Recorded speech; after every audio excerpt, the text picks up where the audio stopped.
Oi, pessoal, tudo bom com vocês? Então, corre lá, chama a mamãe, papai, a família toda, coloca todo mundo aí na frente da telinha, porque, ó, tá chegando mais um projeto pra gente. Vai lá, rapidão.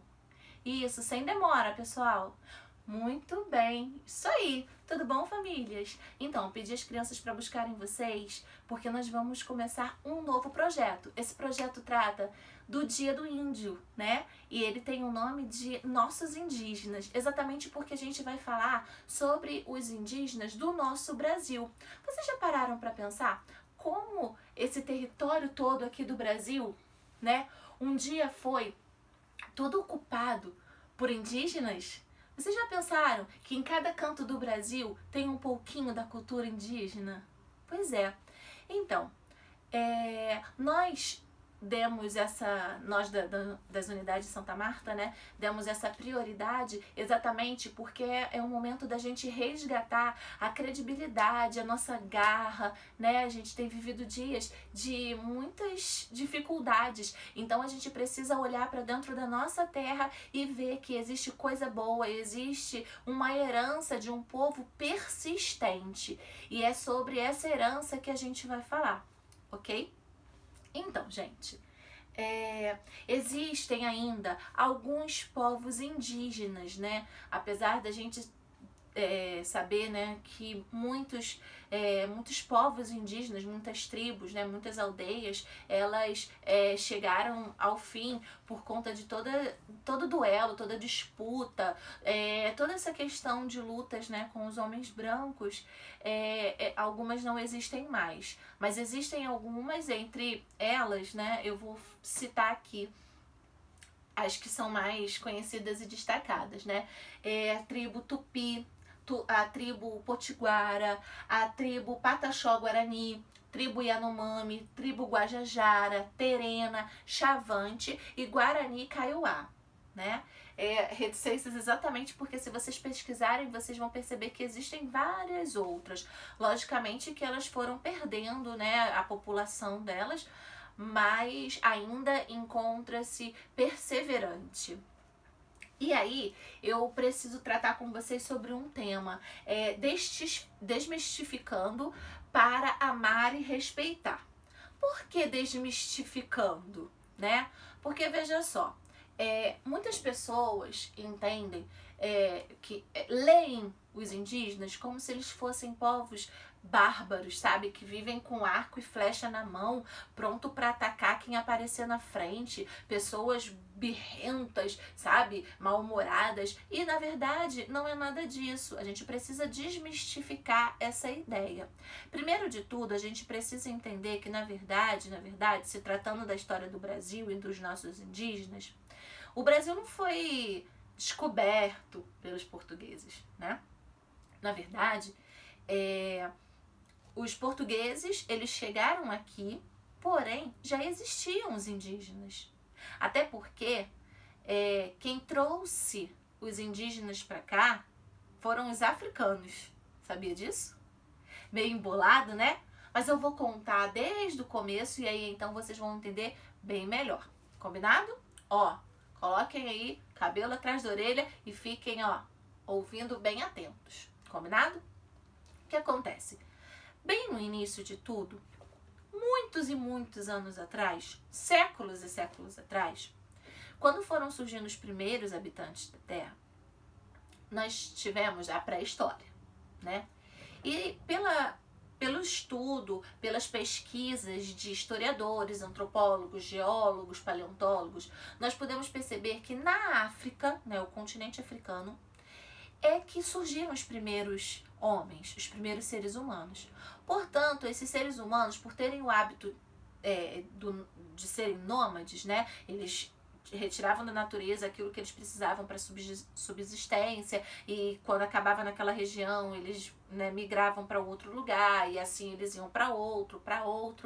Então o que acontece? Nessa situação deles serem nômades, eles foram migrando, né? E naquela época a Terra vivia algumas mudanças climáticas muito fortes. Quando era calor, era muito calor. Quando era frio, era muito frio ao ponto de congelar as coisas. E aí, nessa de ir, né, se locomovendo, né? Os africanos, eles fizeram algumas migrações. A primeira migração que eles fizeram, eles se deslocaram para onde hoje é o continente europeu. Depois eles migraram para onde hoje é o continente asiático. A galera dos olhinhos puxados, cabelinhos bem lisinhos e negros. E esse pessoal que estava lá pela Ásia, eles, em um momento de era assim, de gelo, um momento glacial, que congelou, né, o oceano, eles atravessaram um estreito de água, né, e fizeram com que eles passassem da Ásia para as Américas. E aí eles foram, né, logicamente, se locomovendo também e foi deixando um pouco do DNA deles por esse espaço todo. Entende? Por isso eu digo que quem trouxe os indígenas para o Brasil foram os africanos.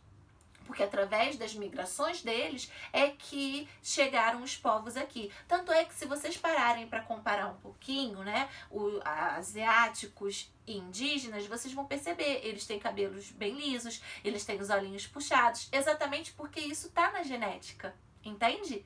E consequentemente, por toda uma história depois os portugueses chegaram aqui no Brasil, eles encontraram os indígenas, porém eles já faziam uso do capitalismo, enquanto que os indígenas completamente o oposto. Os indígenas, eles não consideram a exploração algo interessante e inclusive eles respeitam muito a natureza, porque eles consideram que tudo que tem na Terra, né, é dado pela natureza. Tudo que eles têm é dado pela natureza, que eles chamam de mãe natureza.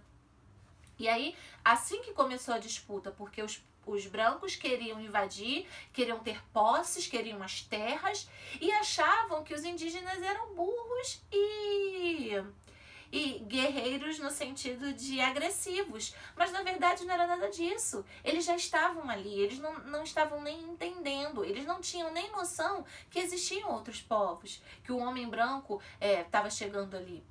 E aí eles foram massacrados. Por isso eu digo que a gente precisa desmistificar para amar e respeitar, porque a gente precisa perder a concepção de que eles não são donos de nada. A gente precisa perder a concepção de que eles são agressivos, porque na verdade não é nada disso. Foram simplesmente atos de defesa, foi uma tentativa de falar. Agora imaginem vocês como as coisas ficavam mais difíceis ainda, porque os indígenas falavam uma língua, os brancos falavam outra. E aí, pensa bem, se não tinha nenhum cursinho de tupi, nenhum cursinho de português, ninguém conhecia a língua do outro. Então, aí surgiam conflitos, aí surgiam desentendimentos. Perceberam? Como a gente precisa realmente desmistificar, né? Perder esse conceito de ruim que colocam sobre os índios, para que a gente possa amar e respeitar, para que a gente possa aprender com eles também, porque eu mostrei agora há pouco para vocês um slide mostrando o nome de algumas tribos que ainda existem aqui. Isso significa que por mais que passassem séculos de história, de opressão, de dificuldade, eles se mantiveram guerreiros, eles se mantiveram persistentes. E aí é um grande exemplo a seguir, é também um grande exemplo a respeitar, porque independente da gente achar legal ou não esse exemplo, a gente precisa entender que são seres humanos e têm direitos como todos nós. Entende? Nós não somos melhores que eles, assim como eles não são melhores que a gente. Nós podemos aprender juntos. Combinado? E aí tem uma coisa. Além de tudo isso que eu contei pra vocês, a gente também tem uma herança, né? A gente herdou deles algumas coisas relacionadas à nossa cultura, porque querendo ou não, no dia a dia com os indígenas, os brancos foram incorporando algumas atitudes, alguns hábitos que agora fazem parte da nossa vida. Tomar banho é algo tão bom, não é verdade? E quem instituiu essa coisa do banho diariamente na nossa cultura foram os indígenas. Eles tinham o hábito de estarem se banhando sempre nos rios. Eles gostam desse frescor que a água nos proporciona, né? Então, olha, o hábito de tomar banho diariamente a gente aprendeu com eles. O uso de plantas medicinais também aprendemos com eles. Descansar em redes, né? Também aprendemos com eles. E tem mais uma coisa, nós aprendemos muitas palavras com eles, né? E aí, veja só, tem vários nomes de animais que eu não sei se vocês sabiam da origem dessas palavras, mas que vêm dos indígenas. Por exemplo, arara, gambá, jacaré, perereca, sabiá, siri, tamanduá, tucano.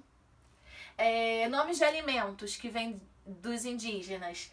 Abacaxi, açaí, cajá, caju, jabuticaba, cupuaçu, genipapo, jerimum, paçoca, pipoca, tapioca.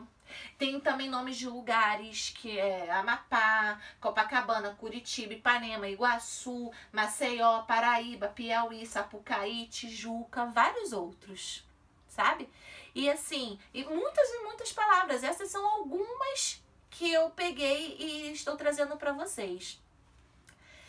Daí, a gente não pode deixar morrer a cultura indígena. Nós temos esse compromisso. Eu estou, inclusive, relembrando vocês sobre ele. E para ficar bem bacana e vocês me mostrarem que entenderam bem isso aí, chegou a hora do desafio em família. Sabe o que vocês vão fazer? Vocês vão escolher, vão pesquisar primeiro, vão escolher alguma receita da culinária indígena, tá? Vou dar uma dica aqui, ó. Tapioca, aipim, canjica. Pois é. Daí vocês vão preparar a receita que vocês escolherem, tá? Então, assim, se vocês não tiverem uma receita originalmente indígena, vocês podem fazer alguma receita que vocês curtem, né, já conheçam, ou que vocês encontrem e achem bacana, que use alguns alimentos tipicamente indígenas, tá? Mandioca, milho, tá bom? Então, daí vocês vão preparar isso tudo, vão servir, né? E vão sentar no sofá para assistirem juntinhos um filme bem bacana. Vocês vão assistir ao filme Tainá, Uma Aventura na Amazônia. Combinado? E eu quero que vocês compartilhem muitas fotos. Se possível, marquem a gente, até para eu conferir que vocês estão fazendo realmente, tá? Quero que vocês aproveitem esse momento em família, tá? Para poder desanuviar um pouco e fazer ferver entre nós essa cultura tão vasta e rica. Tá combinado? Eu posso contar com vocês? Então tá joia. Olha só, porque aqui eu já preparei a minha pipoca, eu já tô com o meu filme em ponto certo para começar e agora é com vocês, tá bom? Que delícia! Aceita? Beijão, pessoal!